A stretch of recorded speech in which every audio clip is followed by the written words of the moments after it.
Amigos televidentes, bienvenidos a Tus Derechos, programa producido por el Tribunal Constitucional. A continuación, nuestros titulares. Tribunal Constitucional dona automóviles al Ministerio Público para apoyar lucha anticorrupción. Trabajadores despedidos que hayan cobrado beneficios pueden optar por la vía constitucional si el despido fue irregular. Así lo explica el magistrado Fernando Calle. Los doctores Alberto Chepiu y Jesús Silva explican alcances de recientes sentencias del Tribunal Constitucional. Francisco Morales entrevista a experto polaco sobre la justicia constitucional en Europa del Este. Así empieza Tus Derechos. A continuación, el informe preparado por Mariela Franco, referido a la donación de autos que hizo el Tribunal Constitucional al Ministerio Público. Con el propósito de apoyar los programas que impulsa el Ministerio Público, el Tribunal Constitucional entregó en calidad de donación 4 vehículos. Este acto se enmarca en el convenio de colaboración institucional firmado entre ambas instituciones el pasado 7 de julio. La ceremonia de entrega se cumplió en la sede del TC y contó con la presencia del doctor Carlos Mesía, presidente de este alto tribunal, de la doctora Gladys Echaíz Ramos, fiscal de la Nación, así como de los magistrados del tribunal y los fiscales supremos del Ministerio Público. La fiscal de la Nación, al destacar la donación de vehículos, agradeció el gesto de colaboración y apoyo del Tribunal Constitucional a los diversos programas que impulsa el Ministerio Público. Agradecidos con el Tribunal Constitucional porque esta donación, aparte de ayudar al Ministerio Público en apoyo logístico para el cumplimiento de la función, significa que las instituciones comenzamos a interactuar y todos hemos comprendido, o por lo menos entre el Tribunal y el Ministerio Público se ha comprendido, que la interactuación entre todos los que desempeñamos funciones para el Estado es la única forma de poder avanzar en el trabajo.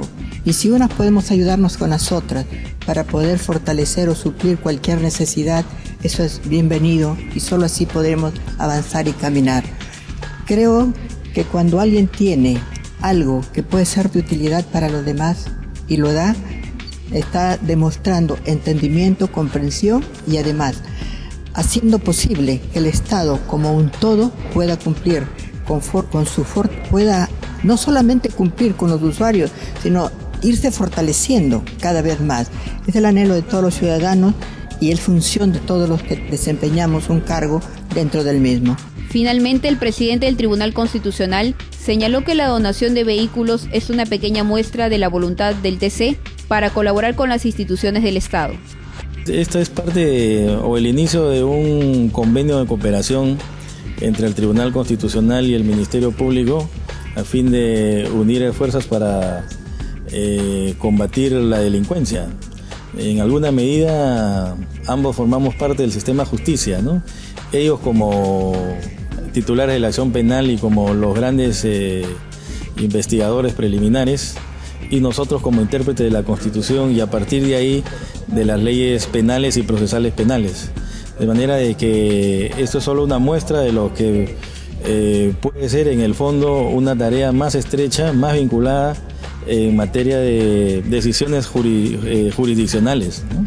Esto es una cooperación administrativa, pero queremos también, a propósito de la paulatina incorporación del Código Procesal Penal en nuestro sistema, que significa todo un reto y una modernidad, que las interpretaciones a posteriori que pueda hacer el Tribunal Constitucional sean también en alguna medida el fruto de una coordinación con el Ministerio Público y con los jueces también del Poder Judicial, que son al final quienes por su aplicación directa, por su trabajo del día a día, son los que pueden decirnos dónde están las insuficiencias y los vacíos de la legislación procesal, a fin de que el Tribunal, como intérprete supremo de la Constitución, vaya llenando esos vacíos, pero desde una perspectiva de mejorar una justicia pronta, ¿no? El magistrado Fernando Calle Jayén explica los alcances del nuevo precedente vinculante referido a que los trabajadores despedidos pueden cobrar sus beneficios y accionar en la vía constitucional para pedir su reposición. Yo diría, para hacerle una síntesis, que ha habido una mala costumbre en nuestra República en distintos periodos con relación al derecho de los trabajadores de ser amparados en la vía judicial con relación a ver si su despido era arbitrario, si era un despido abusivo, o si al fin y al cabo se había hecho de acuerdo a ley y por lo tanto era procedente. Y esta costumbre que existe en muchos países y que la ha descuidado. Fíjese usted, que yo sepa, ni la OIT, las centrales sindicales, por eso hablo de la costumbre, porque cuando el ser humano se acostumbra, deja pasar las cosas y no mira ya el fondo de lo que puede haber generado, que se puede cambiar, y así sucede un poquito de silencio adormecido del sector que uno podría representar en el espacio de lo que es la verdadera ciudadanía. Seguidamente tenemos nuestra secuencia, el tribunal explica sus sentencias. Primero tenemos al doctor Alberto Chepiu, quien explicará una sentencia sobre la vulneración del plazo razonable. Nos corresponde desarrollar la sentencia expedida por el Tribunal Constitucional en la demanda interpuesta por el ciudadano Edwin Martínez Moreno. El ciudadano Edwin Martínez Moreno fue sometido a un proceso penal por la presunta comisión del delito de tráfico ilícito de drogas en su modalidad agravada. Y cuando su caso llegó a la Corte Suprema de Justicia, a la Sala Penal Permanente de la Corte Suprema de Justicia de la República, su caso, o la sentencia dictada en la instancia pertinente fue declarada nula. Y a consecuencia de ello se dispuso que este proceso sea llevado nuevamente a la etapa de informe oral. El ciudadano Martínez consideró que, dado que este proceso ya tenía una duración de aproximadamente 15 años, se estaría configurando una vulneración a su derecho a ser juzgado dentro de un plazo razonable. Esta sentencia y este pronunciamiento no fue de la satisfacción del ciudadano Martínez, a consecuencia de lo cual interpuso una demanda de habeas corpus.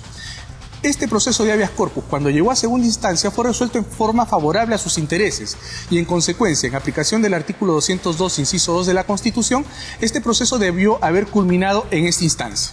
No obstante ello, dado que se interpuso un recurso de agravio constitucional, este llegó a conocimiento del Tribunal Constitucional y el Tribunal Constitucional consideró que se encontraba de alguna manera habilitado para revisar el pronunciamiento del Poder Judicial. Ello en razón de que, si bien el artículo 202, inciso segundo, delimita cuáles son sus competencias vinculadas a los procesos de habeas corpus, el artículo 201 establece cuál es su rol primordial. Esto es ser el órgano de control de la Constitución.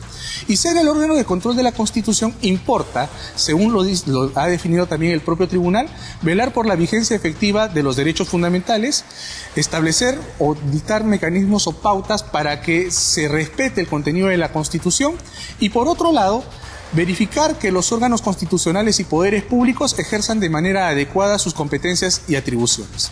En consecuencia, si bien el recurso de agravio constitucional es un recurso impugnatorio que permite que ciertos procesos lleguen a conocimiento del Tribunal Constitucional, el Tribunal considera que hay situaciones excepcionales en las que este recurso puede ser utilizado cuando se presenten situaciones tales como fraude a la Constitución, como una suerte de protección de derechos fundamentales que en la práctica encubre o trata de validar la vulneración de derechos fundamentales o situaciones en las que se ha producido un abuso del derecho. A consecuencia de ello, el Tribunal Constitucional también toma en cuenta lo dispuesto en el artículo 8º de la Constitución, en el sentido que el Estado peruano asume la obligación de combatir el tráfico ilícito de drogas. Todo esto lo pone como una suerte de marco teórico antes de resolver el caso concreto. E ingresando a este tema, el tribunal fija lo siguiente. Primero, en relación al proceso de habeas corpus, requisito primordial y sine qua non para que un proceso de habeas corpus sea declarado fundado es que se advierta que ha habido una vulneración a la libertad individual o a algún derecho conexo, situación que en el caso concreto no se ha advertido en relación al ciudadano demandante. Segundo, que en la práctica se está señalando, cuando se declara fundada la demanda por parte de los órganos del Poder Judicial, pues que ha habido una vulneración al derecho a ser juzgado dentro de un plazo razonable. Sin embargo, no se advierte dónde está la vinculación con el derecho a la libertad individual. Y en tanto no se ha vulnerado la libertad individual, no es posible amparar una demanda de habeas corpus. En ese sentido, el Tribunal Constitucional entonces termina creando una suerte de recurso excepcional para conocer de ciertos casos cuando adviertan la vulneración de principios, derechos o valores materiales contenidos en la Constitución, de modo que ello habilita su intervención en los procesos constitucionales de la libertad, incluso en aquellos supuestos en los que aparentemente no sería competente para hacerlo, como se ha detallado cuando se revisó el contenido del artículo 202, inciso 2 de la Constitución. A continuación, el doctor Jesús Silva explicará la sentencia sobre el caso Salazar Monroe, referido al plazo indebido. En esta ocasión, analizaremos los alcances de la sentencia del caso Julio Salazar Monroe. En esta sentencia, el tribunal analiza la afectación de dos derechos fundamentales. Primero, analiza la afectación del derecho a ser juzgado por un juez imparcial y en segundo término analiza la afectación del derecho a ser juzgado dentro de un plazo razonable. Con relación a la afectación del derecho a un juez imparcial, el tribunal concluye que las juezas que lo vienen procesando son juezas independientes e imparciales. Por lo tanto, se encuentra garantizado su derecho a ser procesado conforme a ley. Con relación a la afectación del derecho a ser procesado dentro de un plazo razonable, el tribunal concluye que la sala penal emplazada que lo viene procesando ha afectado este derecho por tres consideraciones. Una primera consideración es la referida a que el asunto no es complejo.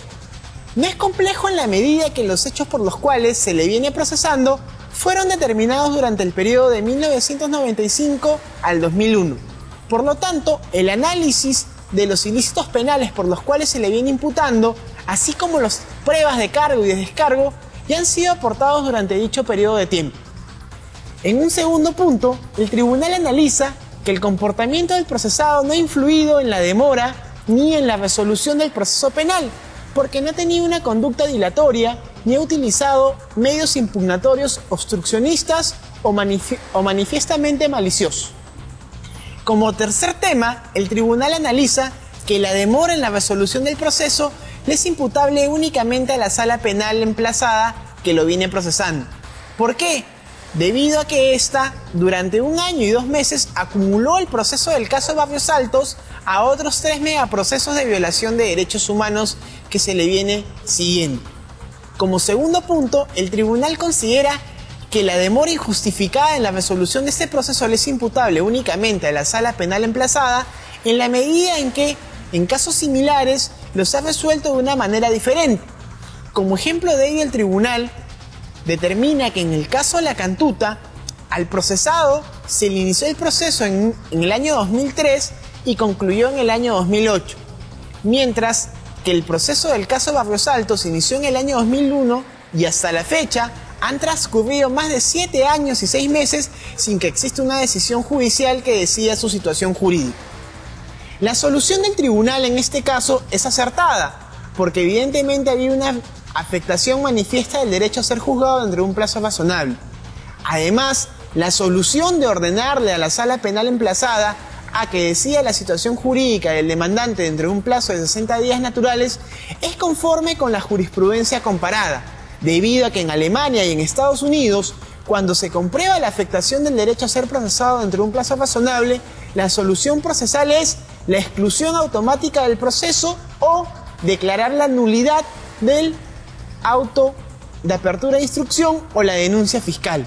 En el presente caso, el tribunal, de manera acertada, le ordena a la sala penal emplazada que en un plazo máximo de 60 días decida la situación jurídica del demandante, bajo apercibimiento de que si no cumple con emitir la sentencia, ya sea condenatoria o absolutoria, se le tenga por excluido del proceso penal.